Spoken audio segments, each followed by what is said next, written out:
యోహాను గారు రాసిన మూడవ పత్రిక, యోహాను గారు రాసిన మూడవ పత్రిక ఒకటే అధ్యాయం ఉంటుంది, దాంట్లో 2వ వచనం చదువుదాం ఇప్పుడు.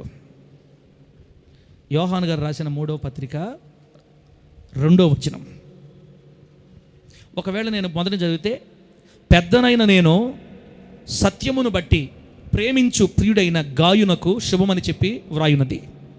ప్రియుడా, నీ ఆత్మ వర్ధిల్లుచున్న ప్రకారం నీవు అన్ని విషయములలోనూ వర్ధిల్లుచు సౌఖ్యముగా ఉండవలెనని ప్రార్థించుచున్నాను. చదివిన వాక్యాన్ని పరిశుద్ధాత్మదేవుడు మనకు అర్థమగినట్లు బోధిస్తున్నప్పుడు, ఆయన కొరకు బ్రతకాలని ఆశించిన మనకందరినీ పరిశుద్ధాత్మదేవుడు దర్శించి జయమునిచ్చి, భక్తినిచ్చి, కృపనిచ్చి, స్థిరపరచి మనలందరినీ నీతిగల మార్గాలలో స్థిరపరచునుగాక. సందర్భం వివరిస్తే టైం లేదు, నేను పెట్టిన టైంలో అయిపోవాలా? మనం చదివిన ఈ వాక్య భాగంలో మనకు కావాల్సిన పాయింట్ ఏంటంటే, దేవుని ప్రజలు అన్ని విషయాలలో వర్ధిల్లుచు సౌఖ్యముగా ఉండుట దేవుని చిత్తము. చెప్పండి, దేవుని ప్రజలు. మా ఎల్లపాలెం అక్క కూడా వచ్చింది. అన్నొచ్చాడా? రైట్. కొత్త ఆత్మలమ్మా, నూతన ఆత్మలు. మంచిదన్నా, చాలా సంతోషం. నూతన ఆత్మలు కావాలి, అన్ని జనులు రావాలని ప్రార్థన చేస్తే అదిగో 2 ఆత్మలు దేవుడు మనకి ఇచ్చాడు యేసునామంలో. ఇక స్టార్ట్ అవ్వద్ది పంట. ఇక కోస్తాం, ఇబ్బంది లేదు. కొత్త ఆత్మలు ఇచ్చాడు దేవుడు మనకి. ఆయన నామానికి మహిమ కలుగును గాక. ఎక్కడ ఆపాము? దేవుని ప్రజలు అన్ని విషయాల్లో వర్ధిల్లుచు. సరితమ్మా, ఎటుపోయింది సరితమ్మా? తల్లే చెప్పు. దేవుని ప్రజలు అన్ని విషయాల్లో వర్ధిల్లాలా, సతులు పడాలా? మాట్లాడితే టకటక చెప్తా లాస్యా. దేవుని ప్రజలు అన్ని విషయాల్లో వర్ధిల్లాలి. వర్ధిల్లడం మాత్రమే కాదు, సౌఖ్యముగా ఉండాలంట. ఇది దేవుని కోరిక. ప్రియుడా, నీవు ఆత్మలో వర్ధిల్లుచున్న ప్రకారం అన్ని విషయాల్లో వర్ధిల్లి సౌఖ్యముగా ఉండవలెనని నేను కోరుకుంటున్నాను, నేను ప్రార్థిస్తున్నానని చెప్తున్నాడు యోహాను గారు గాయితోటి. అంటే దేవుని బిడ్డలు అన్ని విషయాల్లో వర్ధిల్లాలి, దేవుని బిడ్డలు అన్ని విషయాల్లో సౌఖ్యంగా ఉండాలి. కొంతమందికి డౌట్ ఈ మధ్యకాలంలో ఏంటంటే, ఇశ్రాయేల్ పాస్టర్ ఈ మధ్యకాలంలో డబ్బు మీద పడిపోయింది. ఏ వాక్యమైనా చెప్పు, డబ్బుతో తీసుకోపోతారు మనల్ని. మీరు సౌఖ్యంగా ఉండాలి, మీరు వర్ధిల్లాలి, మీరు బాగుండాలి, మీరు సంపాదించుకోవాలి. రమాచలు ఆలోచిస్తుంది, ఇప్పుడు ఏంది తేడా కొడుతుంది బండి. మీరు అట్టుండాలి, మీరు ఎట్టుండాలి, మీరు పైకి లేవాలి. పాస్టర్ గారికి ఏమైనా మైండ్ మారిపోయి డబ్బు పిచ్చి పెట్టేసిందా? ఈ మాటకు జవాబు చెప్పాలంటే ఒకటే మాట, దారిద్ర్యాన్ని అనుభవించిన వాడికి మాత్రమే తెస్తుంది ఆ నొప్పి. పేదరిక పంచుల్లోకి వెళ్ళొచ్చినోడికి మాత్రమే తెలుస్తుంది ఆ నొప్పి. చిన్నప్పటి నుంచి బాగా తిన్నవాడికి తెలియదు, కానీ పేదరికం యొక్క విలువ, మట్టిలో పుట్టి మట్టిలో పెరిగి తినటానికి కూడా తిండి లేక బట్టలు లేక పేదరికాన్ని శాపను అనుభవించిన వాడికే తెలుస్తుంది ఈ నొప్పి అనమాట. ఆ నొప్పి వచ్చిన వాడికి ఈ బాధ ఇది అంత బాధ ఏం కలగజేయదు. అవును ప్రభు అనిపిస్తుంది. కాస్త స్మూత్గా వచ్చినవాడు మాత్రం ఓరకేంది బైబిల్ ఏం చెప్పింది? ఆయన ప్రజలు అన్ని విషయాల్లో వర్ధిల్లాలి. నేనేం చెప్పినా బైబిల్లో చెప్తున్నా, సౌఖ్యంగా ఉండాలి, వర్ధిల్లాలి. అది దేవుని కోరిక. మరి బిడ్డల మన జీవితాల్లో నిజంగా వర్ధిల్లేమా?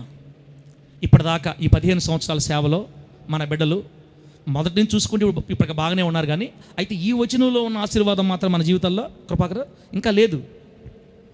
అన్ని విషయాల్లో వర్ధిల్లాలి, ఆత్మలో వర్ధిల్లాలి, భక్తిలో వర్ధిల్లాలి, సామాజికంగా వర్ధిల్లాలి, మరి భౌతికంగా వర్ధిల్లాలి, అన్ని రంగాల్లో మనం వర్ధిల్లాలని దేవుని కోరిక.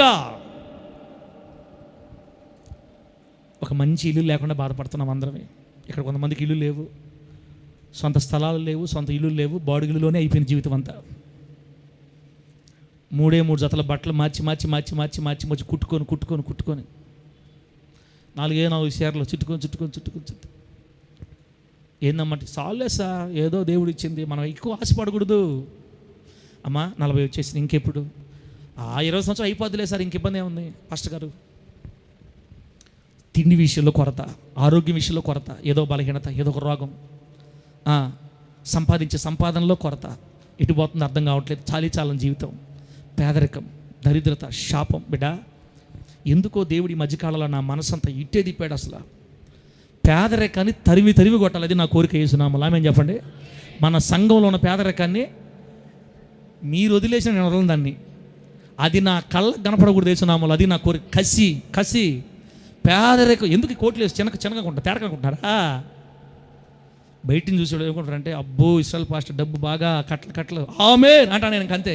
ఇంత ముందులాగా అట్లేం లేదు అనకూడదు, ఆమేన్ అంటమే. అవును, కానీ మన దేవుడు ఎవరు చెప్పండి? ఎల్లాయపల్లిలో 3వ వాక్యంలో చెప్పండి. మన దేవుడు ఎవరు? ధనవంతుడు.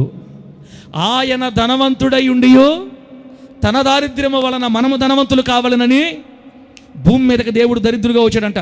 యేసు ప్రభు వారు భూమి మీద దరిద్రులుగా వచ్చింది ఎందుకంటే మనల్ని ధనవంతులుగా చేయడానికి. అవును, కానీ మన దేవుడు ఎవరు? పేదోడా ధనవంతుడా? ఆయన ధనవంతుడై ఉండియో అంటే ధనవంతుని పిల్లలు మనం. మన డాడీ రిచ్ పర్సన్. మన డాడీ పేద ధనవంతుడు. ధనవంతుడి పిల్లలు ఏంది? పొళ్ళికిలిచుకో ఉన్నారు. కృపాకర్ నాకు తెలియదు. కృపాకర్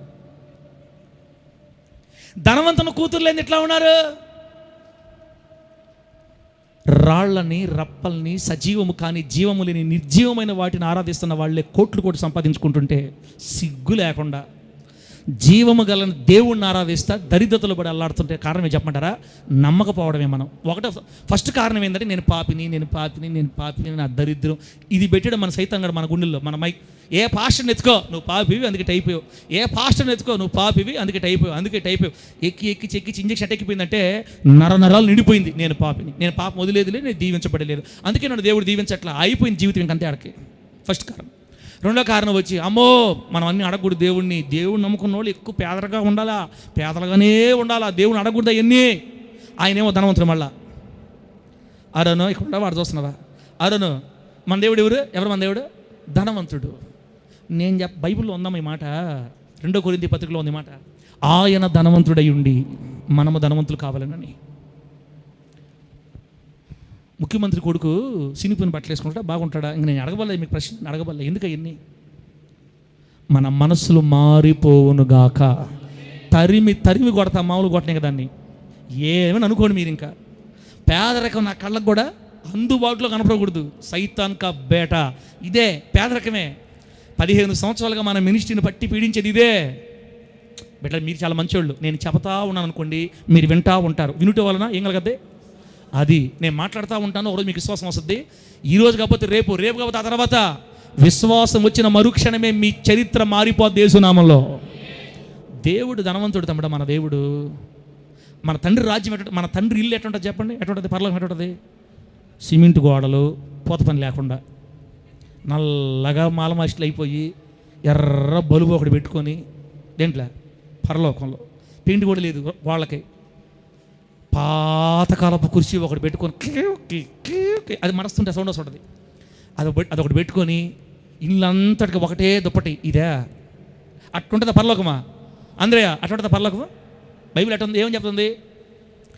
ధగ మెరయు సూర్యకాంతము వలనే జ్వలించుచున్న దివ్యమైన మహిమ నగరములో. సిగ్గుండు బలే పెడుతున్నావా? పెట్టి ప్రకాశం ఏంది? మనం పోయి రేపు చనిపోయిన తర్వాత మనం పోయి రాజు పెట్టడం దాకా దగ మెరస్తుంటుంది. జల పారే జీవనది పారవళ్ళే ఉద్యానవనమే పట్లో తరివి కొడతా యేసునామమున పేదరికానిక పరిశుద్ధుల స్వాస్థ్యముకై నూతన యెరూషలేము దిగిరాన్నది అలంకరింపబడిన పరిశుద్ధుల స్వాస్థ్యము. అప్పుడు అరగంట అయిపోయిందమ్మో. సుందర సియోను నగరం. ప్రకాశం అది కాదు, ముందుకు బాని. క్రీస్తునందు నీతి సూర్యునితో మ్యూజిక్ దగ్గర బాని, వచ్చిన దగ్గర బాని. నీతి కిరీటములు నీ ఆత్మను పంపు ప్రకాశం ఎరగ నాయన.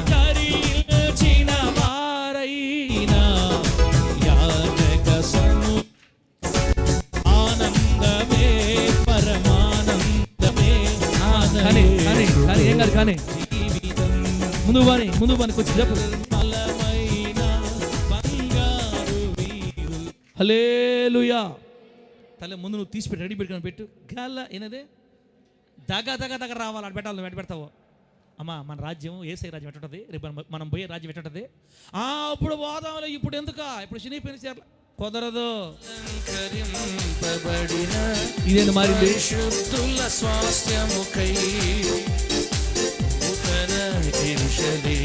కుమారా దగ్గ అక్కడ చూడు.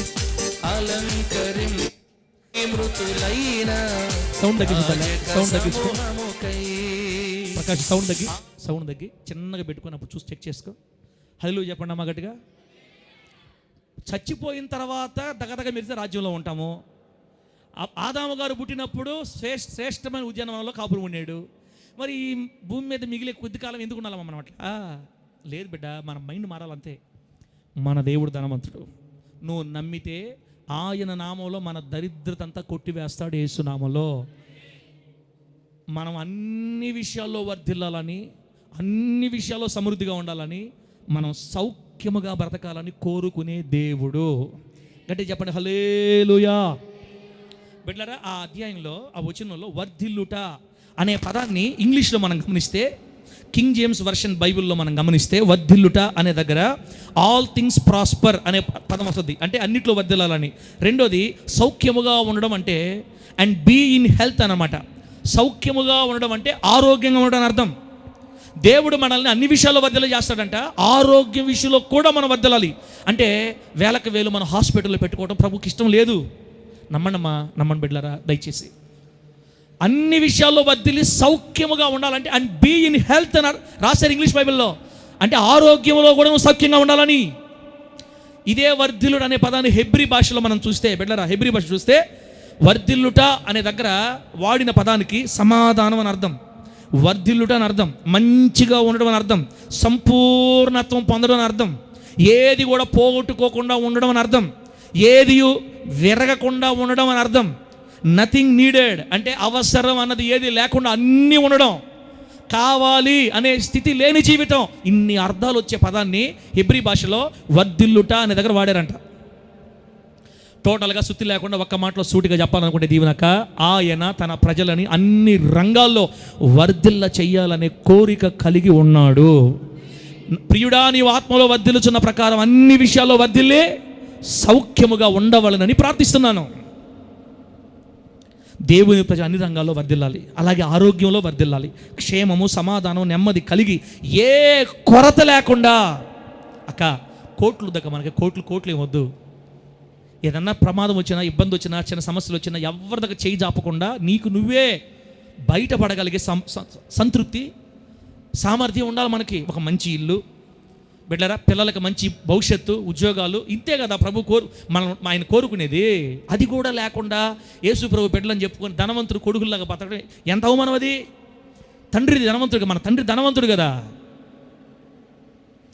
అసలు మీరు ప్రకటన గ్రంథం చదివితే ఆయన గురించి వివరిస్తా భలే రాస్తాడు. ఆయన కళ్ళు అగ్ని నేత్రాలంట. దేవుడికి స్తోత్రం కలుగును గాక. ఆయన వెంట్రుకలు, ఆయన కళ్ళు, ఆయన స్వరూపం చూస్తుంటే అసలు సువర్ణమయమైన అని రాస్తారనమాట. ఆయన వర్ణన, ఆయన రూపు శ్రేష్టమైన లోకం చెల్లిలా. సైతాను గాడు మన పాస్టర్లకి గుడ్డిదనం కలుగు చేసి మనం మంచిగా బతకటం, మనం ఎప్పుడైతే ధనవంతులుగా బతుకుతామో మనం దేవుడు దూరం అయిపోతామో నేర్పించారు మనకి. సైతాను గాడు మన మూల పితరుల పాస్టర్లకు ఇంజక్షన్ వేసాడు. దానికి వాడు ఏం వాక్యం వాడుకున్నాడు తెలుసా? ఏ వాక్యాన్ని వాడుకున్నాడంటే, ధనవంతులు దేవుని రాజ్యంలో చెప్పు, ధనవంతులు దేవుని రాజ్యంలో ప్రవేశించడం కంటే ఒంటె సూది బెజ్జంలో దూరటం సులభం. కాబట్టి ధనవంతులు అయ్యారంటే దేవుడు దూరం అయిపోతామని నేర్పించాడు మనకి.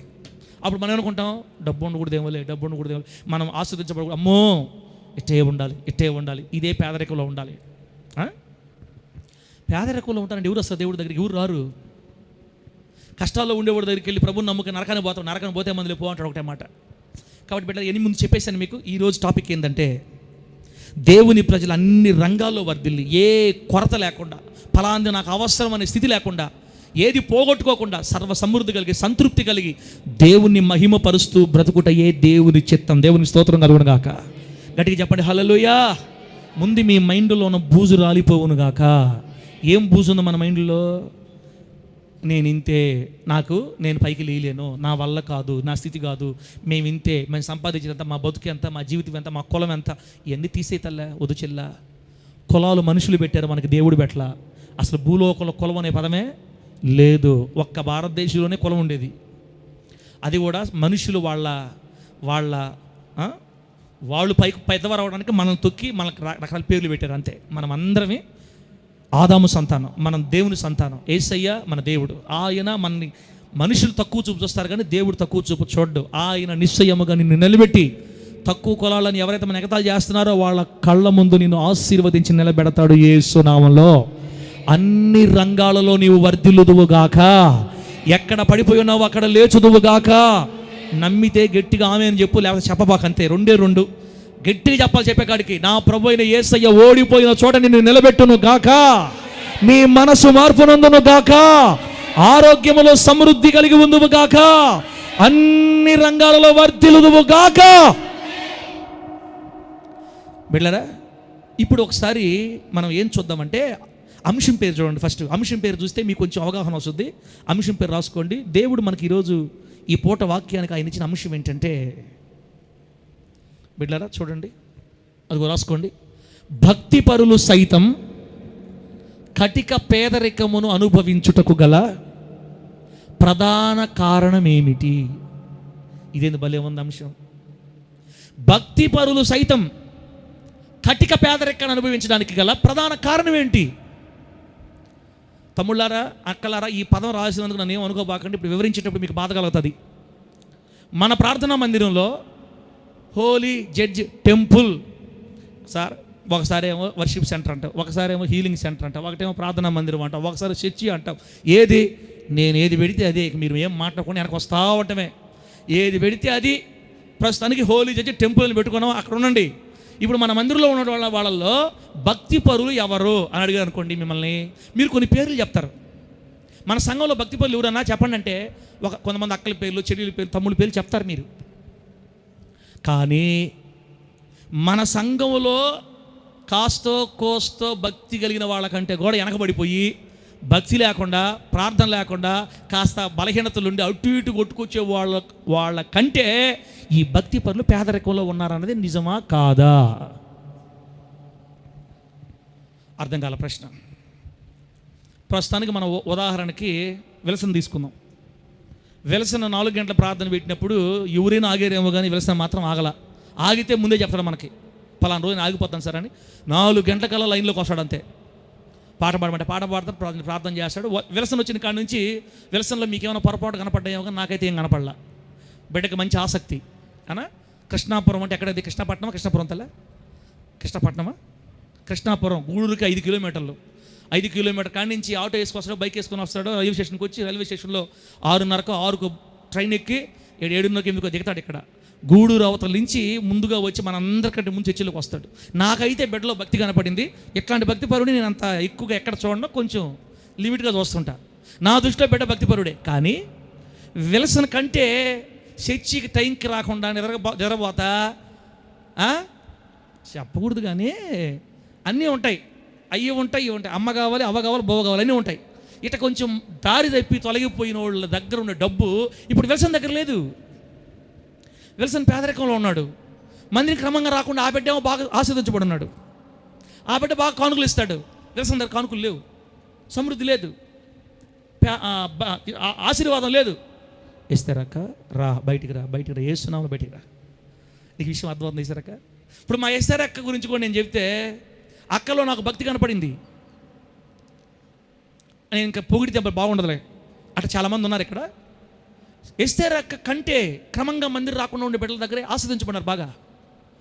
బాగా సంపాదించుకుంటున్నారు. 5,000 10,000 సంపాదించుకుంటారు.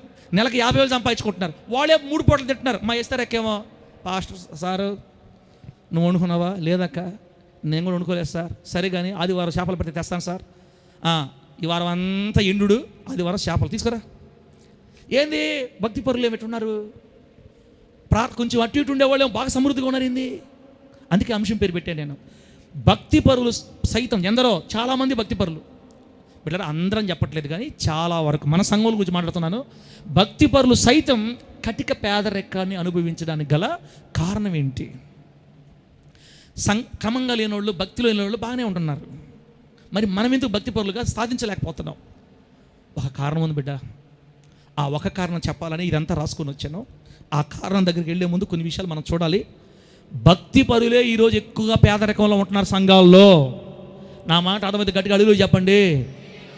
మీకు అంత ఎందుకమ్మా? నేనేం దాచుకుని మొత్తం కొండ బద్దలు కొట్టేవాడిని. మీ ఇశ్రాయేలు పాస్టర్ నేను. ఇప్పుడు నా అకౌంట్లో 23 రూపాయలు ఉంది. ఇంకెంతకంటే ఏం కావాలి మీకు? నేను హవీలకు ఇద్దాం అనుకున్నా, వద్దులే మరి అంత ఘోరంగా బాగుండదని. ఈలో నేను 23 రూపాయలు ఉంది. ఇప్పుడు 15 సంవత్సరాల సేవ. ఏంది సంగతి? స్థలం లేదు, ఇల్లు లేదు. నాకంటే విశ్వాసులే బాగున్నారు. మన సంఘంలో వచ్చి బిడ్డలు కొంచెం బాగా కళగా ఉన్నారు. ఏంది? ఎక్కడ తేడా జరుగుతుంది? మీ మీద మీరు బాధపడతారు కాబట్టి నా మీద వేసుకున్నానులే. ఈ రోజున ప్రపంచంలో లేదా మన భారతదేశం లేదా మన ఆంధ్రప్రదేశ్లో లేదా మన సంఘాలలో భక్తిహీనుల కంటే భక్తిపరులే పేదరికంలో ఉన్నారు. అది బైబిల్కి విరుద్ధం. అది బైబిల్లో రాయబడిన దేవుని చిత్తం కాదది. బైబిల్లో దేవుని ఆశ్రయించిన ఏ బిడ్డని దేవుడు పేదవాళ్ళగా వదల్లా. మరి మన సంఘంలోని ఎందుకు ఇలా ఉన్నారు? ఈరోజు నెల్లూరు సంఘాల్లో కానీ ఆంధ్ర రాష్ట్రం అంతా భక్తిహీనులు అనకూడదులే, కాస్త అవిశ్వాసుల కంటే విశ్వాసులే ఎక్కువ పేదరికంలో ఉన్నారు. అమ్మ అక్కడ నేను చెప్పి నిజమా అబద్ధం అక్క? ఏందని చూస్తున్నారు? నైక్యా బోల్తీ తూ తెలుగు. నేను తెలుగు మాట్లాడుతుంటే ఒకసారి అంతా గట్టి తెలుగు చెప్పండి అయ్యా. ఒప్పుకోరులే, కాస్త హట్ అయి ఉంటారు మైండ్. ఇప్పుడు హట్ అయినా ఎగిరి పెన్న దూకదాం అందరం కలిసి. ఇది నిజమే. ప్రతి ఆదివారం మందిరికి వచ్చేవాడు పేదోడుగా ఉంటున్నాడు. నెలకు 2 వారాలు వచ్చేవాడు బాగానే ఉంటున్నాడు. ప్రతిరోజు ఉదయం 4 గంటలు వేసి ప్రార్థన చేసే మనిషి ఏమో ఆడకే ఎంత కాళ్ళు చాపుకుంటే అంతే ఉండాలా అట్టే ఉంటున్నారు. ప్రార్థన లేదు, బగ్గి లేదు, 10 గంటలు వేసేవాడు మాత్రం బాగా సంపాదించుకుంటున్నాడు. ఏంటి కారణం? అన్ని వివరంగా చెప్తాను బిడ్డలారా. మిమ్మల్ని ఎవరిని ఎగతాళి చేయడానికి విమర్శించ కాదు బిడ్డ. నేను చెప్పాను కదా మీ తండ్రిగా, నా దగ్గరే 23 రూపాయలు ఉన్నప్పుడు మీ దగ్గర ఎంత ఉంటుంది? ఇంకా మీ తండ్రిగా నేనే ఎటున్నప్పుడు అందరం అదే రూట్లో ఉంటాం. అందరం ఈ దెబ్బతో పగిలిపోతాయి ఎక్కడెక్కడ యేసునామాలు. అంతే. ఈ వాక్యం పూర్తి అయిపోయేలా 2 వారాల్లో ఇక నుంచి మీరు రాకెట్ లాగా దూసుకుపోతారు యేసునామాలో. ఇప్పుడు చెప్పే వాక్యం గట్టి మైండ్లో తీసుకోవాలా. డౌట్ ఉండకూడదు ఇంక మీకు. ఇది నిజమా అనకూడదు, ఇంకా నమ్మాలంతే. పండి యెషయా గ్రంథం 51వ అధ్యాయం. యెషయా గ్రంథం 51వ అధ్యాయం. తల రెడీ చేసి పెడతా. యెషయా గ్రంథం 51. ప్రకాష్ రెడీయా? ఉండి చెప్తా. యెషయా గ్రంథం 51:2 వచ్చింది చూడండి. వాక్యమే మనకు ఆధారం అక్క. వాక్యం మనకు ఆధారం. మన వాక్యం నమ్మకపోతే కష్టం. యెషయా గ్రంథం 51వ అధ్యాయం. సాగరు చూస్తున్నావు లేదా? మీ తండ్రి అయిన అబ్రహాము సంగతి ఆలోచించండి. మిమ్మును కనిన శారాను గురించి ఆలోచించండి. అతడు ఒంటరి అయి ఉండగా, అతడు అంటే అబ్రహాము ఒంటరి అయి ఉండగా నేను అతనిని పిలిచి తిని, అతన్ని ఆశీర్వదించి తిని, అతనిని పెక్కుమంది యగునట్లు చేసి తిని. అక్క, హారానులో అబ్రహాము ఒంటరిగా ఉన్నప్పుడు ఒక్కడినిగా పిలిచాడు దేవుడు కానానుకి. నీవు లేచి నీ తండ్రి ఇంటి నుండి, నీ బంధువుల ఇంటి నుండి బయలుదేరి నేను నీకు చూపించే దేశానికి. బతుకుండే వాళ్ళకి గట్టి అల్లు చెప్పండి. అంటే రాసుకుంటున్నారా? అందువల్ల మీకు అర్థం కాల. ఇప్పుడు చెప్పండి, బతుకుండే వాళ్ళు అల్లు చెప్పండి గట్టిగా. అంటే తన అర్థమైంది, మిగతా వాళ్ళు లేరేనా? ఆ మాట మనం అనకూడదు. ఇంకా జీవంగా గట్టిగా అల్లు చెప్తాం. హల్లెలూయా. రాసుకో అక్క. మీ పంట పండిపోయింది వేస్తున్నాం ఇక్కడ నుంచి. అయితే మీకు ఆ వాక్యం అర్థం అవ్వాలా. వాక్యం అర్థమైతే చాలు. అబ్రహాము గారిని దేవుడు ఒంటరిగా ఉన్నప్పుడు పిలిచాడంటక. నిజమే, పిలిచాడు. కానాను దేశం తీసుకొని వచ్చాడు. ఆ తర్వాత చూడండి, నేను అతన్ని పిలిచినోని వదిలేలా. ఒంటరిగా పిలిచా. నేను పిలిచిన వదిలేలా. నేను ఏం చేశానంటే అబ్రహాముని ఆశీర్వదించాను. ఒంటరిగా ఉన్నప్పుడు పిలిచి ఏం చేశాను? ఆశీర్వదించి ఏం చేశానంటే అతనిని పెక్కుమంది అగునట్లు చేసి తిని. ఒక్కడిలో నుండి ఐగుప్తులో 30 లక్షల మందిని చేశాడు దేవుడు యేసు నామములో. అబ్రహాము ఒక్కని పిలిచి 430 సంవత్సరాల తర్వాత 30 లక్షల మందిగా విస్తరింపజేశాడు అబ్రహాము వంశాన్ని. 15 సంవత్సరాలు హోలీ చేసి వంశం స్టార్ట్ అయ్యి ఇక్కడ చేరింది. నాకు తెలిసి చాలా తక్కువ. ఇప్పుడు దేవుడు అబ్రహాముని పిలిచాడు, నిన్ను పిలవలేదా? నిన్ను పిలిచాడు కాబట్టి ఈరోజు మందిరంలో ఉన్నావు. అభ్యాస్ ఎవరో పిలుస్తున్నారు బయట నుంచి, నిన్ను తొందరరా వాళ్ళ మాట వినబాకు తల్ల వచ్చి కూర్చోవాలా. ఏం చెప్పాను? అబ్రహాముని పిలిచిన దేవుడే అభిలాష బ్రదర్ని పిలిచాడు. 2000 సంవత్సరాల క్రితం కాదు, భూమికి పునాదులు వేయబడక ముందే అభిలాష బ్రదర్ని దేవుడు ప్రేమించి ఎన్నుకొని పిలిచాడు. కాబట్టి ఈరోజు ఆయన మందిరంలో వచ్చి కూర్చున్నాడు యేసు నామములో. ఆయన మనలందరినీ పిలిచాడు కాబట్టి ఈరోజు మీరు మందిరంలో ఉన్నారు. మరి పిలిచిన దేవుడు మిమ్మల్ని ఆశీర్వదించాలా పడలేదా? ఆశీర్వదించాలి. మరి ఎందుకు మనం ఆశీర్వదించబడలేకపోతున్నా? అక్క కోట్లదు కానీ సమృద్ధి, సంతృప్తి, ఒకరి మీద ఆధారపడకుండా మన జీవితం మనం పోషించుకోగలిగే ఈ దరిద్రపు ఈ వాటిని ఏమంటారు? ఈ హల్లెలూయా సంచిలో పడుకొని నిలబడతారు బండ్లు, ఏమంటారు వాటిని? స్టోరు బండ్ల దగ్గర ఉండే దరిద్రం వదిలిపోయి ఆ ఓడుల మీద ఈ ఓడుల మీద ఆధారపడే దరిద్రం పోయి మనమే మన దేశాన్ని పోషించగలిగే, మనమే దేశానికి తిరిగి కట్టగలిగే స్థాయిలోకి రావాలని బిడ్డలారా, అది కోరుకుండదా? ఆశ ఉండదా? ఎంతకాలం ఈ దరిద్రం మనకి? పిలిచిన దేవుడు ఆశీర్వదిస్తానని చెప్పాడు అబ్రాహాముని ఆశీర్వదించాడు యేసు నామములో. నిన్ను నన్ను పిలిచాడు, మరి మనం ఇంకా అనుభవించలేకపోతున్నాం ఆ స్థితి. ఆశీర్వదించడమే కాదు, పెక్కుమంది ఎగునట్టు చేశాడంట. ఒంటరి యగువాణిని 1000 మంది చేస్తానని చెప్పాడు దేవుడు. మనకు ఆమేన్ చెప్పండి గట్టిగా. వారిలో ఒంటరి యగువాడు ఏమవుతాడు? ఎంతమంది అవుతాడు? 1000 మంది. అవును, వారి అవమానం ప్రతిగా రెట్టింపు ఘనతనిస్తానని చెప్పాడు దేవుడు. వాక్యం ఎప్పటి తప్పుగా దారనో మనం నమ్మకపోవడం వల్లనే మనం ఇలా ఉండిపోయాం. ఈ రోజున కూడా నమ్మితే చాలు. ఈ సైతాన్ గడి పాయిజన్ ఇంజెక్షన్ అంట.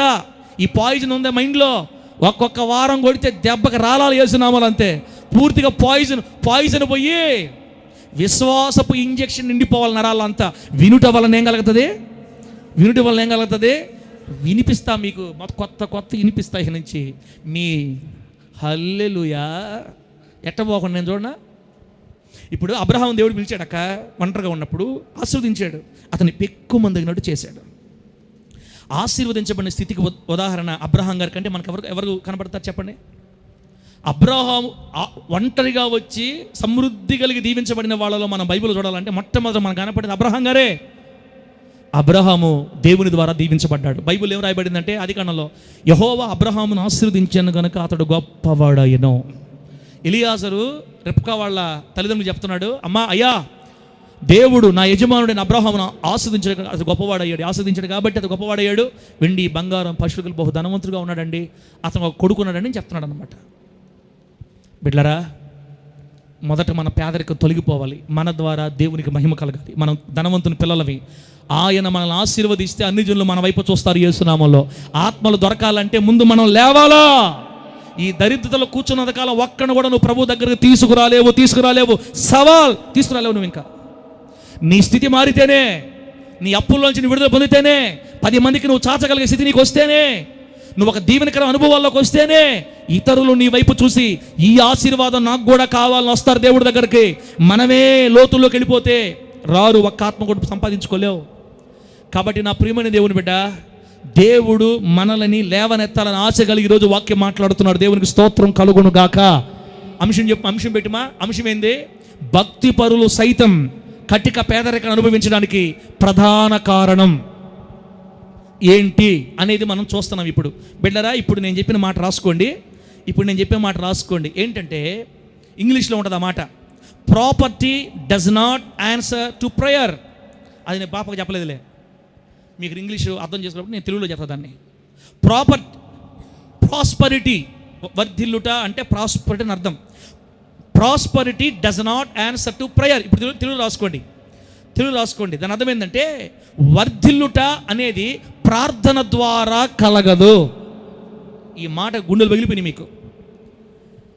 కేవలం ప్రార్థన ద్వారా మాత్రమే వర్ధిల్లుట జరగదు అని మనం ఎరగాలి. Prosperity does not answer to prayer, but prosperity is covenant issue అంటారు ఇంగ్లీష్లో. వర్ధిల్లుటని మనం పొందగలగాలి అంటే, ఆశీర్వాదాన్ని మనం సొంతం చేసుకోవాలంటే కేవలము ప్రార్థన ద్వారా మాత్రమే కాదు, కానీ దేవునితో కలిగి ఉన్న నిబంధన ద్వారా మనము అత్యధిక ఆశీర్వాదాన్ని పొందగలుగుతాము. దేవునికి స్తోత్రం కలుగును గాక. గట్టిగా చెప్పండి హల్లెలూయా. అర్థమేంటి చెప్తా. Prosperity does not answer to prayer అంటే ప్రార్థన ద్వారా మాత్రమే మనము వర్ధిల్లుటను పొందలేము, ఆశీర్వాదాన్ని పొందలేము. ఎలాగా? చాలామంది ప్రార్థన చేస్తూ ఉంటారు, నేను కూడా ప్రార్థన చేస్తున్నాను. ప్రభువా 2000 మంది ఆత్మలు అన్న మందిరం, ఇంత మందిరం, ఇన్ని వాహనాలు చేస్తున్నాం. బిడ్డలారా, మనం ఈ విధంగా ప్రార్థన చేస్తున్నంత కాలం అది మన కళ్ళతో చూడలేము, గుర్తుపెట్టుకోండి. ఇప్పుడు భక్తి పరులు ఉన్నారు ఇక్కడ. ఇప్పుడు ఆ అవిశ్వాసుల కంటే కాస్త దిగువన భక్తిలో కొంచెం కింద ఉండే వాళ్ళకంటే ఈ భక్తి పరులు ఎక్కువ ప్రార్థన చేస్తున్నారు దేవుని దగ్గర. అయినా వర్ధిల్లలేకపోతున్నారు, అయినా పేదరికం తొలగించబడలేకపోతున్నారు. ఎవరో పిలుస్తున్నారు మనని. అయినా దేవుని నామానికి మహిమ కలుగును గాక. మా మురళనంత మంచివాడు ఎవరు లేరమ్మా, దేవుడు మా మురళను దీవించును గాక. ఆమెను కూడా చెప్పట్లే మీరు? అంటే మీకు ఇప్పుడు షాక్ అయింది. ఏంది? ప్రార్థన చేస్తే వర్ధిల్లడం రాదా? మనం ప్రార్థన చేస్తే వర్ధిల్లేమా? అని ప్రార్థన చేయడం ద్వారా వర్ధిల్లలేమా? ఆస్వాదించబడలేమా? లేదు. బైబిలు గ్రంథములో ఎవరైనా ఆర్థికంగా దీవించబడ్డారంటే వాళ్ళు కేవలం ప్రార్థన ద్వారా మాత్రమే సాధించుకోలేదు, కానీ వాళ్ళు ఆ స్థాయికి పోవడానికి దేవుడికి వారికి మధ్య ఉన్న ఒక నిబంధన, కవనెంట్ అంటారు ఇంగ్లీష్లో. నమ్మరు మీరు, నేను చూపిస్తాను కదా. ఇంకా అర్థమే చెప్పాలంటే, మా దీవెనక్క లేదా మా జానపాలన్న లేదా మా విలసనం ఒక ప్రయోజకుడై ఒక ఉన్నతమైన అభివృద్ధికి ఎదిగి ఏ కొరత అన్నది లేకుండా తన బిడ్డల జీవితాల్లో కానీ తన జీవితంలో కొరతలు లేకుండా ఒక మంచి సమృద్ధి కలిగి సంతృప్తి కలిగి ఒక ధనవంతునిగా తన కుటుంబం దీవించబడాలంటే, విలసన ఆ స్థితికి ఎదగాలంటే ప్రార్థన పరుడుగా మాత్రమే ఉంటే చాలదు. ప్రార్థన తక్కువ అని చెప్పడం నా ఉద్దేశం కాదు బిడ్డలారా. ప్రార్థన శక్తివంతమైంది, ప్రార్థన గొప్ప కార్యాలు చేస్తుంది, ప్రార్థన దేవునికి మనకి సన్నిహితం కలుగు చేస్తుంది, ప్రార్థన దేవునికి మనకి వారధి లాంటిది. ప్రార్థన ద్వారానే మనం యేసుతో మాట్లాడగలుగుతాం, ఆయన మనతో మాట్లాడగలుగుతాడు. ప్రార్థన బహుశక్తివంతమైంది, కానీ మనల్ని ఆస్తిపరులుగా ప్రార్థన ఒక్కటే మార్చలేదు. ప్రార్థనతో పాటు నిబంధన ఉండాలి దేవునికి మనకి. Prosperity does not answer to prayer. అనేక మంది గొప్ప గొప్ప ప్రార్థనా పరులు నేటికి కూడా పేదరికంలో కొరతలతో జీవిస్తూ ఉన్నారు. సంఘంలో ఉండే కొంతమంది బలహీనులు ప్రార్థనా పరులు ఉండకుండా ఉండేవాళ్ళు బాగానే జీవిస్తున్నారు, ఆశీర్వాదకరంగా ఉన్నారు, కానీ అన్ని రంగాల్లో బాగున్నారు. కానీ ప్రార్థనా పరులే అన్ని రంగాల్లో వెనకబడిపోయి ఉన్నారు. దానికి కారణం ఏంటంటే వాళ్ళకి తెలియదు. వాళ్ళు ఏమనుకుంటున్నారంటే, నాలాగా ప్రార్థన చేస్తే దేవుడు మనల్ని దీవిస్తాడు, దేవుడితో నమ్మకంగా ఉంటే దీవిస్తాడు, మనం పరిశుద్ధంగా బతికితే దీవిస్తాడు, సినిమాలను జయిస్తే దేవుడు దీవిస్తాడు, పవిత్రంగా ఉంటే దీవిస్తాడు, నా క్రియలు బట్టి దేవుడు దీవిస్తాడని నమ్మారు. సరే చేస్తున్నారు 100కి 70% ప్రార్థనా పరులే వెనకబడిపోయి పేదరికంలో ఉన్నారు ఈ రోజున. అప్పుడప్పుడు చర్చికి వచ్చి హాయి చెప్పిపోయేవాళ్ళు బాగానే ఉంటున్నారు. కారణం ఏంటంటే ప్రార్థన ద్వారా మాత్రమే మనం దీవించబడమక్క. ఇంకొకటి కావాలి, దాన్నే నిబంధన అంటారు, కవనెంట్.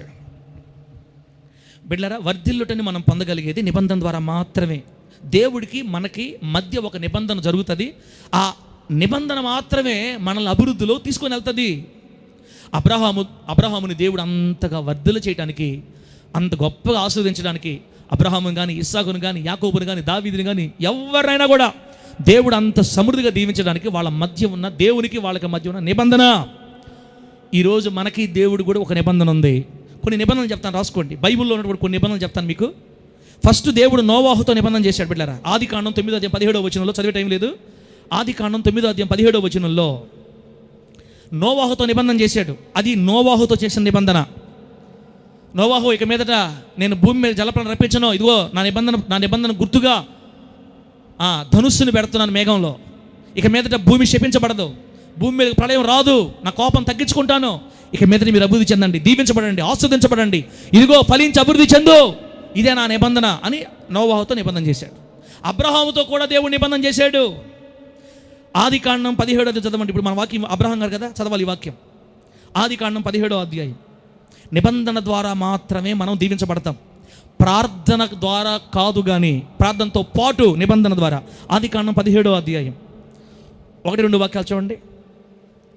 అబ్రహాము 99 ఏళ్ల వాడైనప్పుడు యెహోవా అతనికి ప్రత్యక్షమై, నేను సర్వశక్తిగల దేవుడను, నా సన్నిధిలో నడుచుచు నిందారహితుడు ఉండుము, నాకును నీకును మధ్య నా నిబంధనను నియమించి, అదిగో నిబంధన, నాకును నీకును మధ్య నా నిబంధన నియమించి నిన్ను అత్యధికముగా అభివృద్ధి పొందించదనని అతనితో చెప్పాను. చూసారా, మనల్ని అత్యధికంగా అభివృద్ధి చేయాల్సింది ఎవరు? ఈ వాక్యం ద్వారా అబ్రాహాముతో దేవుడు చెప్తున్నాడు, నేనే నిన్ను అత్యధికంగా అభివృద్ధి పొందిస్తాను. బాగా వినండి నయోమక, నేనే నిన్ను అత్యధికంగా అభివృద్ధి చేస్తాను. నీ సంతానాన్ని ఇసుక రేణుల్లాగా చేస్తాను. నీ వంశాన్ని భూమి మీద ఆకాశ నక్షత్రాల వల్ల విస్తరింప చేస్తాను. నీ గర్భంలోంచి రాజులు తీసుకొని వస్తాను. ఈ దేశమంతటి నీ సంతానానికి స్వాస్థ్యంగా ఇస్తాను. నీ పేరుని గొప్ప చేస్తాను. నిన్ను ఆశీర్వాదకరంగా చేస్తాను. నిన్ను ఆశీర్వదించే వాళ్ళు ఆశీర్వదించబడతారు, నిన్ను దూషించే వాళ్ళు శపించబడతారు. నేను నిన్ను అత్యధికంగా అభివృద్ధి చేస్తా. ఆమె చెప్ప గట్టిగా. అంటే దీని మాట ప్రకారం శాంతక, వరగొండ శాంతక, మనలందరినీ అత్యధికంగా అభివృద్ధి చేయాల్సింది కేవలము దేవుడే. ఆ దేవుడు ఏమంటాడు తెలుసా? నాకు నీకు మధ్య ఒక నిబంధన, నాకు నీకు మధ్య ఒక నిబంధన చేస్తున్నాను. ఆ నిబంధనను బట్టి నిన్ను అత్యధికంగా అభివృద్ధి చేస్తా.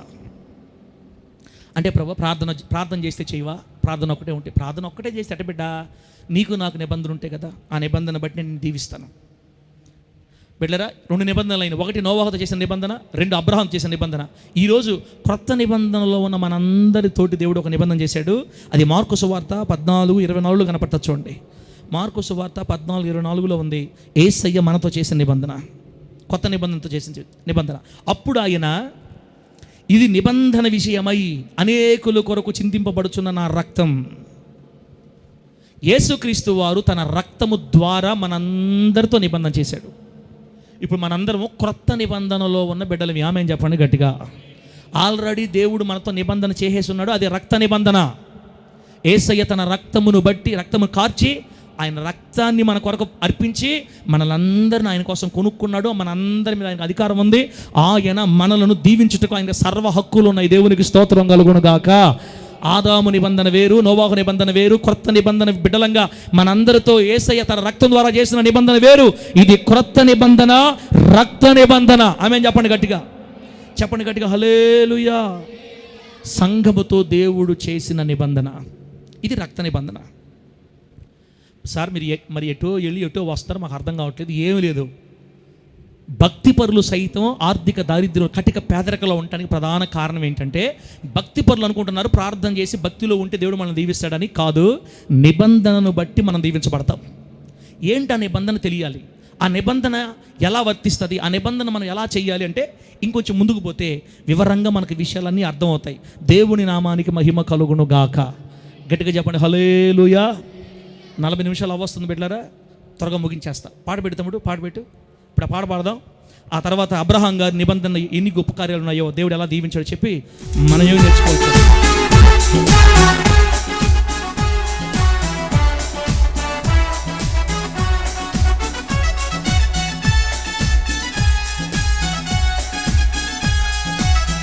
హల్లెలూయా. సౌండ్ తగ్గించుకుంటాను. సూర్యకాంతము వలెనే జ్వలించుచున్న దివ్యమైన మహిమ నగరములో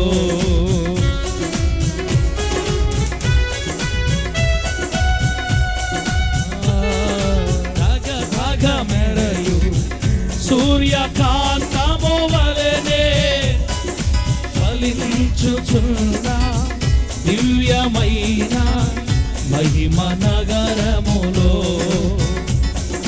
జీవ కిరీటములో ధరించిన వారై ఆనందగానముతో సంచరించెదరు. పాటలు పాడుతా జరుగుతాం అక్కడ, పాటలు పాడుతా. ఎవరో కాదమ్మా మనమే, వారెవరో కాదు మనమే. మెరయు సూర్యకాంతము వలెనే ఆపేస్తా కొట్టిపెట్ట కొట్టి దివ్యమైన మహిమ నగరములో జీవ కిరీటములో ధరించిన వారై ఆనందగానముతో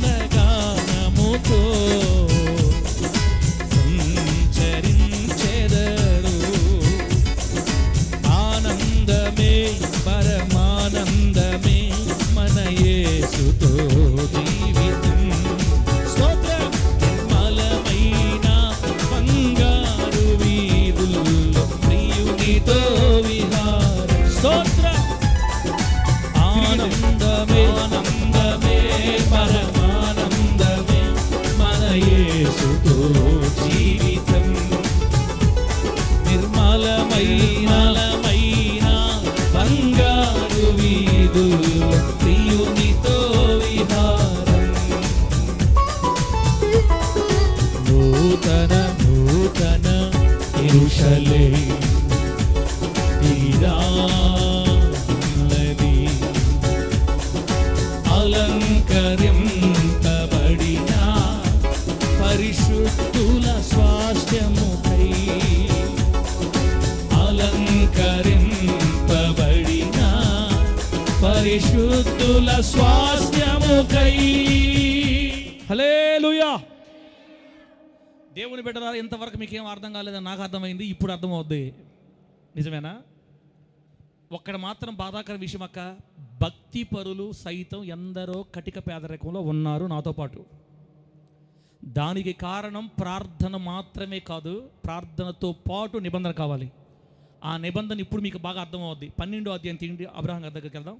ఇప్పుడు మనం 17వ అధ్యాయం ఆదికాండంలో ఏం చదివామంటే, అబ్రహాంతో దేవుడు మాట్లాడుతున్నాడు, నేను నిన్ను అత్యధికంగా అభివృద్ధి చేస్తానని చెప్పాడు. నా నిబంధనలోకి వచ్చిన నిన్ను నేను బిడ్డ అత్యధికంగా అభివృద్ధి చేస్తాను, నా నిబంధన నీతో నియమించి అని. బిడ్డరా, అబ్రహాముకి దేవుడికి మధ్య నిబంధన ఏంటి తెలుసా? 12వ అధ్యాయం దగ్గర పండి, 12వ అధ్యాయం చూడండి. అది ఆయన నిబంధన. దేవుడు ఏమంటాడు అబ్రహాం గారితో? అబ్రహమా, నేను నిన్ను ఆశీర్వదిస్తా, అత్యధికంగా అభివృద్ధి చేస్తా. ఇది నేను నీకు చేసే ఒప్పందం. మరి నువ్వు నాతో ఏం చేయాలి తెలుసా? ఒప్పందం నువ్వు నాతో ఏం చేయాలి తెలుసా? 1వ వచనం చూడండి, 1వ వచనం, ఆదికాండం 12వ అధ్యాయం 1వ వచనం. నీవు లేచి నీ దేశం నుండి, నీ బంధువుల యొద్ద నుండి, నీ తండ్రి ఇంటి నుండి బయలుదేరి నేను నీకు చూపించే దేశానికి వెళ్ళు. ఇది నిబంధన. దేవుడు అబ్రహాముతో చేసిన నిబంధనేమో నేను అత్యధికంగా దీవిస్తానని. అబ్రహాము దేవుడితో చేయవలసిన నిబంధనేమో, అయ్యా నువ్వు వదిలిపెట్టమన్నవన్నీ వదిలేసి నువ్వు చూపించిందాక వచ్చేస్తా, అంతే నేను చేయాల్సింది, అంతే. మొత్తం వదిలేసి వచ్చేయమన్నావు, తల్లిదండ్రుల్ని, బంధుమిత్రులు, సొంతూరుని మొత్తం వదిలిపెట్టి వచ్చేయమన్నావు. నీకంటే నాకు ఎక్కువేమి లేదు. నేను నువ్వు చెప్పినట్టు వదిలిపెట్టి మొత్తం ఎక్కడికి పోతున్నాడో తెలియకుండా బయలుదేరి వచ్చేసాడంట అబ్రహాం గారు. తల్లికి అర్థం, దేవుడు అబ్రహాంగా చేసుకున్న నిబంధన ఏంటంటే, దేవుడేమో నేను నిన్ను అత్యధికంగా దీవిస్తానన్నాడు. దానికి అబ్రహాంగా చేయాల్సింది ఏంటంటే, దేవుడికి చేయాల్సిన ఒప్పందం మొత్తాన్ని వదిలిపెట్టి, ఊరు తల్లిదండ్రులు మొత్తం వదిలిపెట్టి వచ్చేయాలి. ఇది నువ్వు చేస్తే ఇది నేను చేస్తా అని చెప్పాడు ఆయన.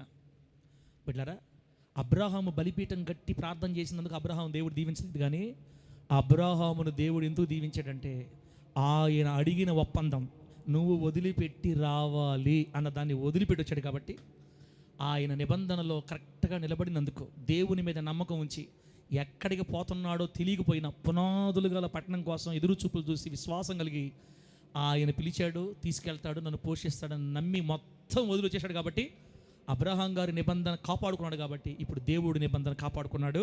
ఆ కింద 2వ వచనం చూడండి బిడ్డలారా, ఎప్పుడైతే బయలుదేరి అబ్రహాం గారు బయటకు వచ్చారో, నిన్ను గొప్ప జనముగా చేస్తానన్నాడు, చేసి తీరాడు యేసునామంలో. 2వది, నిన్ను ఆశీర్వదిస్తానన్నాడు, అబ్రహామును ఆశీర్వదించాడు. 3వది, నీ పేరును గొప్ప చేస్తానన్నాడు, గొప్ప చేసి తీరాడు. 4వది, నువ్వు ఆశీర్వాదంగా ఉంటావన్నాడు, ఆశీర్వాదంగా ఉన్నాడు. 5వది, నిన్ను ఆశీర్వదించు వారిని ఆశీర్వదిస్తానన్నాడు, ఆశీర్వదించాడు. నిన్ను దూషించు వారిని శపిస్తానన్నాడు, శపించాడు. భూమి యొక్క సమస్త వంశములు అబ్రహాము యందు, అనగా అబ్రహాము నుంచి వచ్చిన యేసుక్రీస్తు నందు ఆశీర్వదించబడి ఉన్నాయి. నేటికి ఆమేన్ చెప్పండి, గట్టిగా చెప్పండి, హల్లెలూయా. అబ్రహాము దేవుడు అడిగింది నెరవేర్చాడు. దేవుడు అబ్రహాముకి మాట ఇచ్చింది ఏది తప్పకుండా, అడిగిన వాటికంటే, ఊహించిన వాటికంటే అబ్రహాము ఊహలకు అందనంతగా దేవుడు అబ్రహామును గొప్పగా ఆశీర్వదించి నేటికి అబ్రహాము పేరు వినబడతానే ఉంది. దేవుని నామానికి మహిమ కలుగునుగాక. గట్టిగా చెప్పండి, హల్లెలూయా. నిబంధనను బట్టే మనం ఆశీర్వదించబడతాము, కానీ ప్రార్థన ద్వారా మాత్రమే కాదు. నీకు ధనవంతుడు అవ్వాలని ఆశ ఉంటే తమ్ముడా, ఇప్పుడు మన నిబంధన ఏంటి? తిండి. వచ్చే ఆదివారం దాకా ఇప్పుడే చెప్పేస్తా. మన నిబంధన ఏంటి? తిండి. బిడ్డరా, మన నిబంధన ఏంటి? తిండి. మన నిబంధన ఏంటో చెప్పే ముందు రెండు మూడు మాటలు చెప్పాలమ్మా. 2 మాటలు చెప్పాలి. కీర్తనలు 89 త్వరగా, 89వ కీర్తన 34 చూడు త్వరగా. మన నిబంధన ఏంటో చూసే ముందు 89వ కీర్తన 34వ వచనం. 89వ కీర్తన 34వ వచనం. నా నిబంధనను నేను రద్దుపరచను, నా పెదవుల గుండా బయలు వెళ్ళిన మాట మార్చను. ఈరోజు ఆయనకి మనకి నిబంధన చెప్తున్నాడు. ఇప్పుడు మనం ఏం చేయాలో ఆయన ఏం చేస్తాడో మనకు చెప్తాడు. ఇప్పుడు మనం ఏం చేయాలో ఆయన ఏం చేస్తాడో చెప్తాడు. నిబంధన, ప్రార్థన కాదు. ఇక్కడ 4 గంటలు వేసే స్తోత్ర కుదరదు, అందరూ చేస్తారులే, నువ్వే కాదు. కానీ పాస్టమ్మ మీరు మరి ఫీల్ అయిపోతుంటారు, పాస్టమ్ పార్టీ వాళ్ళంతా. మేము 3 గంటలు వేస్తున్న ప్రార్థన, అల్లో స్తోత్రం, అందరికంటే నువ్వే ఘోరం కూడా కింద. ప్రార్థన కాదు, మా ప్రార్థన కూడా ఉండాలి. ప్రార్థన కంటే ముఖ్యంగా నిబంధన కావాలి. దేవుడు నీకు ఒక మాట చెప్తాడు, ఇది చేయమని. ఆయన ఏం చేస్తాడో చెప్తాడు. అబ్రహాం గారు దేవుడు చెప్పింది చేశాడు, దీవించబడ్డాడు యేసు నామంలో. మనకు ఆయన ఏం చెప్పాడో మనం చెయ్యాలి. నిబంధనను బట్టి ఆశీర్వాదం ఆధారపడి ఉంది. దేవుడు తన నిబంధనని మేరడు. చూడండి అక్కడ ఏమంటుంది, అక్కడ నా నిబంధనని నేను రద్దుపరచను, నా పెదవుల గుండా బయలు వెళ్ళిన మాటని నేను ఎప్పటికీ మార్చను. మారిస్తే మీరు మారుస్తారు, నేను మాత్రం నా మాటని మార్చను. హలో 40 నిమిషాలు ఆపేస్తాను. 46 నిమిషాలు అయింది పాస్టరా, ఇంకొక 4 నిమిషాలు ఉందిలే కానివ్వండి. టైం ఫాలో అయిపోతాం. వచ్చే వారం దాకా ఎందుకు నీ బాధ అంతా. కాబట్టి దేవుడు ఆయన ఈరోజు మనతో చేసిన నిబంధన ఎప్పటికీ రద్దుపరచడు, మాట మార్చడు. నిలబడదాం యేసునామంలో. 105వ కీర్తన తీండి. నిబంధన చేసే ముందు చెప్తున్నాడు దేవుడు. 105వ కీర్తన అది 8-9 చూడమ్మా. 105వ కీర్తన 8-9 వచనాలు. తాను సెలవిచ్చిన మాట 1000 తరముల వరకు, అబ్రహాముతో తాను చేసిన నిబంధన, ఇస్సాకు తాను చేసిన ప్రమాణం నిత్యము ఆయన జ్ఞాపకము చేసుకొనును. చెడిలా హిందీ అన్నట్టు అంటున్నారు కొంతమంది. ఏవి కాదు, నిన్ను పైకి లేపడానికి దేవుడు ఒక ఆప్షన్ మనందరికి, నాకు కూడా. ప్రభు అంటున్నాడు, నేను ఒక్క మాట మీకు ఇస్తే, నేను నిబంధన మీతో చేస్తే, నా నిబంధనని 1000 తరముల దాకా జ్ఞాపకం పెట్టుకుంటా. ఆమె చెప్పండి గట్టిగా. నేను నా నిబంధన మీరేవాడిని కాదు, నా మాట మర్చిపోయేవాడిని కాదని చెప్తాను. మరలా తాను సెలవిచ్చిన మాట 1000 తరముల దాకా జ్ఞాపకం చేసుకుంటాడు దేవుడు. అబ్రహాముతో చేసిన నిబంధనని, ఇస్సాకు చేసిన నిబంధనని నిత్యము జ్ఞాపకం చేసుకుంటాడంట. ఆ నిబంధన ఏంటో ఇప్పుడు మీకు చెప్పబోతున్నాడు దేవుడు. ఆర్థికంగా మనం లేవనెత్తబడాలంటే, మంచి ఇల్లు కట్టుకొని సుఖక్షేమాలు కలిగి ఉండాలంటే, ఇల్లు కట్టుకుంటారు కానీ ఇళ్లలో నివాసం చేయరు కొంతమంది. అదేం దరిద్రమో. మంచి ఇల్లు కట్టుకొని బాడుకి ఇచ్చి మళ్ళీ పోయి రేకులు ఉంటారు ఇల్లు. ఇదేంది ఇది కట్టుకుని దేనికి నువ్వు? బాడు వసతులేనా? బాడుగు వచ్చేట మళ్ళీ ఇంకో ఇల్లు కట్టు. అప్పుడు బాడుకి మంచి ఇల్లు. 40 సంవత్సరాలు అయిపోయింది, వయసు అంతా పోయింది, ఇంకా ఎందుకు అక్కడ ఇంట్లో పో. మాకు అది కావాలా? ఒక మంచి ఇల్లు కలిగి, వాహనాలు కలిగి, పిల్లల భవిష్యత్తు దీవించబడి, దేవుడి బిడ్డ అని దేవునికి మహిమ తెచ్చే విధంగా, అబ్రహాము దీవించబడినట్లుగా, అతని సంతానం రాజులు వచ్చినట్లుగా, అబ్రహామును దేవుడు దీవించినట్టుగా నిన్ను నన్ను దీవించాలని దేవుడు ఏం చెప్తున్నాడంటే, అబ్రహాముకు నేను నిబంధన చేశా. అబ్రహాముకి నాకేం చేయాలో నేను చెప్పా. అబ్రహాము నేను చెప్పినట్టు చేశాడు. కాబట్టి అబ్రహాము నేను ఉన్నతంగా దీవించా. మీతో కూడా నేను నిబంధన చేస్తున్నా. నా నిబంధన మాత్రం నేను ఎప్పటికీ మర్చిపోను. 1000 తరముల దాకా జ్ఞాపకం పెట్టుకుంటా. నా మాటని ఎప్పటికీ నేను మార్చను. మీరు జాగ్రత్త, మీరు తప్పదు మాట అని మనకి చెప్తున్నాడు. దేవుని నామానికి మహిమ కలుగును గాక.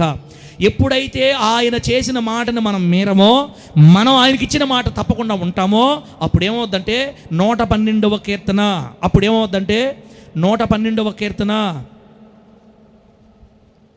దేవుని నామానికి మహిమ కలుగును గాక. మొదటి 3 వాక్యాలు. 2వ వచనం చూడండి. 2వ వచనం, వాని సంతతి వారు భూమి మీద బలవంతులగుదురు. చూసారా? ఎవరైతే దేవుడికి మాట ఇచ్చి ఆయన ఏదైతే మనం చేయమంటాడో ఆ మాటలో నువ్వు నిలిచి ఉంటే, పెట్టలరా పాస్టర్ గారు మీరేమన్నారు, మనం ఏం చేయబోలేదు, దేవుడు దీవిస్తాను చెప్పావు కదా, మళ్ళీ మమ్మల్ని చేయమంటున్నావు నువ్వు. అమ్మో, మనము చెయ్యలేని వాటిని దేవుడు శిలువలో చేసేసాడు. చెయ్యగలిగినవే చెప్తాడు మనకి ఇప్పుడు దేవుడు. తండ్రి ఇంటిని, బంధువుల ఇంటిని వదిలిపెట్టి రమ్మంటూ చాలా కష్టమే, అయినా చేశాడు అబ్రహాం గారు. అది ఆయన మనతో నిబంధన చేసినప్పుడు మనం ప్రతిగా చేయాలి. ఆయనకి 2 చేతులు కలిస్తేనే ఒట్టు కుదరతుంది. ఇప్పుడు దేవుడు మనకేం చేస్తాడో చెప్తాడు, మనం నిలబడాలా. ఎవరైతే ఆయన మనల్ని ఏమి చేయమంటాడో దాంట్లో నిలబడితే, ఇప్పుడు ప్రభు చెప్తున్నాడు, వాని సంతతి వారు భూమి మీద బలవంతులు అవుతారు. ఆమె చెప్ప గట్టిగా. నా 2 పిల్లల్ని దేవుడు భూమి మీద బలవంతులుగా మార్చాలంటే, దేవుడు నాతో చేసిన నిబంధన నేను నిలబడాలా. ఆయన నేను చేయమంటాడని చేయాలి. ఆయన కోసం చెయ్యగలిగేదే చెప్తాడు ఆయన, చెయ్యలేని చెప్పడు. మనం చేయగలిగేదే చెప్తాడు. నిబంధన మాత్రమే మనల్ని ఆశీర్వదిస్తుంది. ప్రార్థన ఒక్కటే కాదు. 3 రోజులు ఉపవాసాలు, 4 రోజులు ఉపవాసాలు, ఈ 40 రోజులు ఉపవాసాలు చేసే వాళ్ళకంటే అప్పుడు చర్చకు వచ్చేవాళ్ళే బాగున్నారు. ఏంది పాస్టర్ గారు మీరు చెప్పే మాటలు, మీ మాట్లాడితే మాకు ఉపవాసం కూడా ఉండాలనిపించట్లా, ఇంకా ప్రార్థన కూడా చేయాలనిపించట్లా. నీలాగా మా అమ్మ బ్యాచ్ వదిలిపెట్టి మీ బ్యాచ్కి వచ్చేదనిపిస్తుంది. వచ్చే ఎవరు కావద్దన్నారు నిన్ను. భక్తి పంజరంలో ఉండి చేయకూడదు, ప్రశాంతంగా చేయాలి. భక్తి యేసునామములో ఆమేన్ చెప్పండి గట్టిగా. మీరు పంజరంలో చేయట్లేదు, మీరు బాగానే చేస్తారు. అంతా మీ మమ్మీ పార్టీ కదా, మీకు గర్వం ఎక్కువ. ప్రార్థన చేసే వాళ్ళ గర్వం ఎక్కువ తెలుసా. మేము 4 గంటలు వస్తున్నాం, 3 గంటలు వస్తున్నాం, 2 గంటలు వస్తున్నాం, నిద్రపోయి వాళ్ళు తిడతా ఉంటా. తమ్ముడు జనపాలన అది అర్థం లేదు, ఎగ్గలేదు, నువ్వు వింతే నీకంటే మేమే బాగున్నాం పోమా. బిడ్డలారా, ప్రార్థన చేసేవాళ్ళు మనం ఆపలేములే, వాళ్ళకి ఆ వరం ఉంది కాబట్టి చేస్తుంటారు. కానీ ఇక్కడ ప్రార్థన ద్వారా మాత్రమే అభివృద్ధి రాదు, ఆశీర్వాదం రాదు. మనకి నెమ్మది, విడుదల, స్వస్థత, అభిషేకం లేకపోతే అదిగో వర్ధిల్లుట జరగదు. Prosperity does not answer to prayer. Prosperity is covenant issue. ప్రాస్పరిటీని మనం అనుభవించాలంటే నిబంధనతో సాధ్యం. ఆ నిబంధనలో ఆయన ఏం చేయాలో మనకు చెప్తాడు, ఆయన ఏం చేస్తాడో మనకు చెప్తాడు, దానికి మనం ఏం చేయాలో చెప్తాడు. మనం ఏమి చెయ్యాలో దాని విషయంలో నువ్వు నిలబడగలిగినట్లయితే, నేను నిలబడగలిగినట్లయితే నా 2 పిల్లల్ని భూమి మీద బలవంతులు చేస్తాడు యేసునామములో. గట్టి చెప్పు హల్లెలూయా. నీ పిల్లల విషయం నువ్వు భయమే పడవలేదన్నా. నువ్వేం చేయాలో, ఆయన ఏం చేయాలో, ఆయన ఏం చేయమంటాడు ఈయన ఆ ప్రకారం చెయ్యి. నీ పిల్లల సంగతి ఆయన చూసుకుంటాడు యేసునామములో. ఇంకా వాని సంతతి వారు భూమి మీద బలవంతులు అవుతారు. యథార్థవంతుల వంశపు వారు దీవించబడుదురు. మన వంశాలు దీవిస్తాడు యేసునామములో. మనకు కావాల్సినది కాదు. 3వ వచనం చూడండి, 3వ వచనం ఇది మంది. కలిమి సంపద వాని ఇంట ఉండును, వాని నీతి నిత్యము నిలుచును. చూసారా, దేవుడు చెప్పింది మనం కానీ కరెక్ట్ చేయగలిగితే, నిలబడగలిగితే కలిమి సంపద. కలిమి అంటే వెల్త్, సంపద అంటే పెట్టారా ఇంగ్లీష్ రాసేనే ఒక్క నిమిషం. రిచెస్ అని అర్థం. వెల్త్ అంటే సంపద, రిచెస్ అంటే ధనధాన్య సమృద్ధి. దేవుడు నీ ఇంటి లోపల పెడతాడంటే యేసునామములో. అంతే. కలిమి సంపద వాని ఇంట ఉండును. ఉంటుందా ఉండదా? 23 రూపాయల బాధ ఎందుకు ఈ బాధ? ఇంకా 23 రూపాయలు ఎందుకు? కనీసం 1000 అన్న, 2000, హల్లెలూయా, 15 సంవత్సరాలు సేవ పోయమ్మా, సిగ్గుబాద్ది.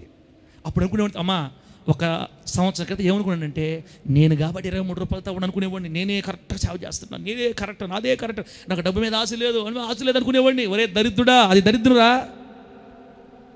15 సంవత్సరాలు సేవ 23 రూపాయలు ఎందుకు దారుణంగా? ప్రార్థన ద్వారానే అన్ని సాధ్యం. తెల్ల కొట్లు వేసుకుంటే దేవుడు దీవిస్తాడు. సైతాన్ కా బేట. భార్యాభర్త ఎంత దూరంగా ఉంటే అంత దీవించబడదు సేవ. నోర్మోయ్.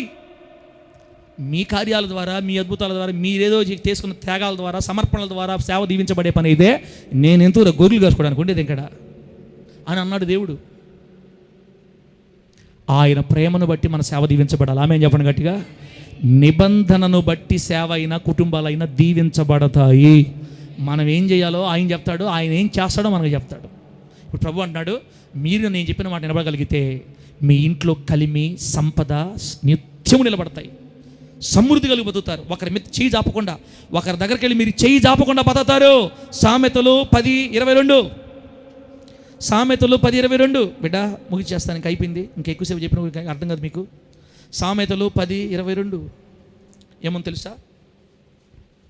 యెహోవా ఆశీర్వాదం ఐశ్వర్యం ఇచ్చును. దేవుని నామానికి మహిమ కలుగును గాక. ఎంత మంచి మాట. యెహోవా ఆశీర్వాదం ఐశ్వర్యం ఇస్తుంది, మనల్ని ధనవంతులుగా చేస్తుంది. అక్క మనం ధనం అన్నప్పుడు మీరు ఏదో కోట్లు అనుకోబాకండి.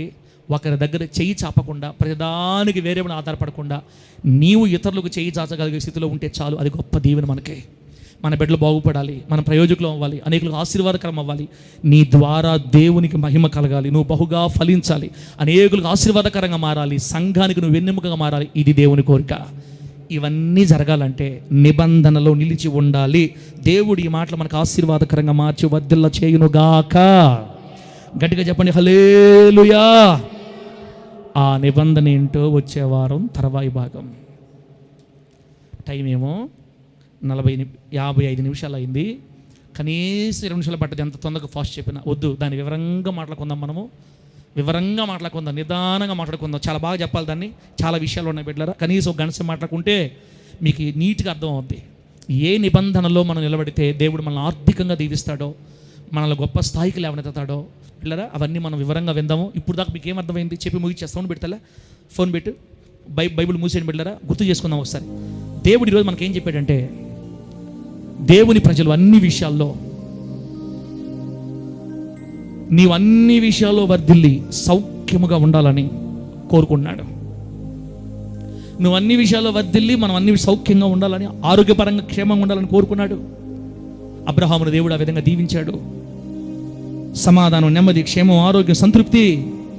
ఒంటరి అబ్రహామును పిలిచి దేవుడు పెక్కు జనముగా మార్చాడు, ఆశీర్వదించాడు.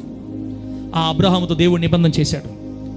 నేను నిన్ను, నీ సంతానాన్ని గొప్ప చేస్తా, నీ గర్భాన్ని దీవిస్తా, నీ ద్వారా అనేకులు దీవించబడతారు, నువ్వు నీ పేరును గొప్ప చేస్తా, ఈ దేశాన్ని నీకు స్వాస్థ్యంగా ఇస్తా నీ సంతానానికి.